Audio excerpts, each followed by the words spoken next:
for the most part, for the last few years, 99% of what the Blooded Felon says about any topic has been a crock of shit. However, in this case, they have managed to pick one of the many, many things that Canada is failing to do.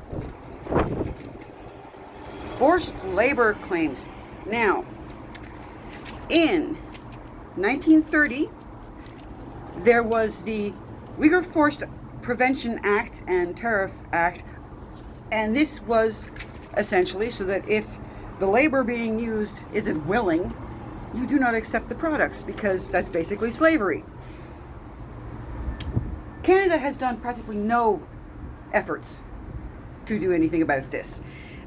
In the last 6 years, since 2020, we have intercepted a total of 50 shipments.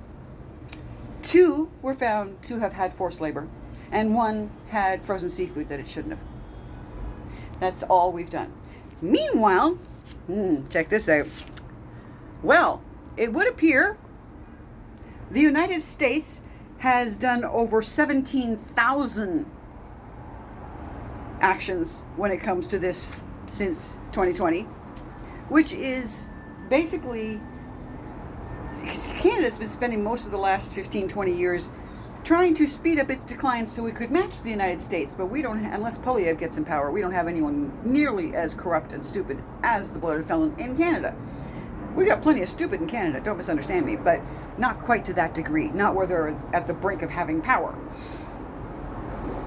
Canada, much like its environmental laws, much like how much it cares for its Jewish citizens, doesn't. If Canada cared about the environment, we wouldn't have a premier in Alberta threatening to leave the country, take all of the oil with her, because all of those green people are just hysterical. It's not like Ontario only has 2 seasons now and the winter isn't what winter really is. It's kind of like a slushy spring. It's not like that's happening. It's not like in Ontario we have our own little tyrant destroying as much green space as he possibly can. Not near his cottage though, I'm willing to bet that. So he can have buildings that no one can afford to live in.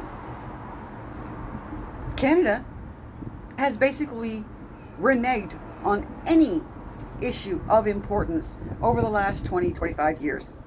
Which is why, quite frankly, I'm convinced that, yeah, it's not a huge shock when this is what happens, that Canada is being colonized from within by Islam.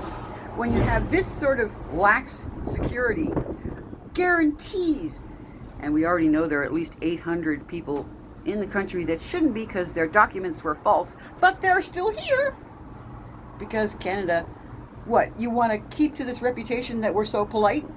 Well, I guess I have to break this to you too, because Canada hasn't been that polite, again, for about 25 years, because the rest of the world kept making fun of us.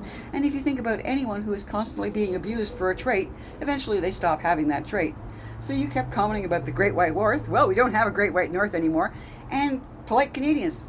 Well, yeah, compared to people from the United States and what I've seen of most of the UK, we are polite still. Compared to what Canada used to be 30 or 40 years ago, we have the manners of a stoat.